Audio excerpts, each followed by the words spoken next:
Greetings. I hope you're having a wonderful start to your year. Can you believe it's already February? Yay, my birthday this month. I want to challenge you. Obedience is more important than worship. 1 Samuel 15:22 says, "Has the Lord as great delight in burnt offerings and sacrifice as in obedience to the voice of the Lord? Surely to obey is better than sacrifice." Worship was never meant to replace obedience. Saul worshipped after disobeying and expected God to accept it. But God values submission over performance. Obedience proves trust. Worship without obedience can be emotional noise, just going through the motions. Delayed obedience is still disobedience, and partial disobedience is still rebellion in God's eyes. Unfortunately, worldly people are living contrary to God's word. They believe their feelings equal truth. As long as I feel spiritual, I must be right. But what are they being spiritual about? Unfortunately, some Christians have accepted half-truths, saying, "Oh, God knows my heart," to justify their sin. Or at least I showed up to worship, which they think it makes up for the things they haven't done. Or I'm not ready yet, later. The truth is that God already spoke.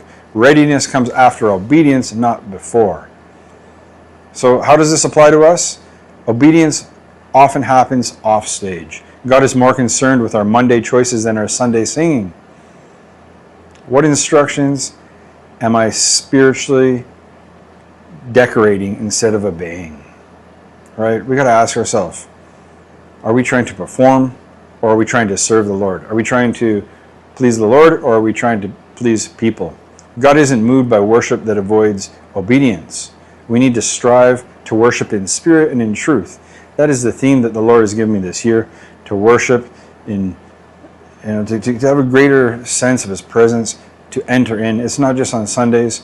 I remember before, when I was struggling, when I first became a Christian, I was working 2 full-time jobs. I was working construction through the day and in a restaurant in the night, and then I was, backslidden. And then I would go to church and try to put on my church face and worship God, but it was half-hearted, and I didn't feel comfortable with that. I didn't want one foot in the world and one foot in the church, so I went all in with the Lord. And I encourage you that this year you will go all in with the Lord, and that we will learn what it really means to worship it in spirit and in truth, and we will obey what the Lord has commanded. God bless you.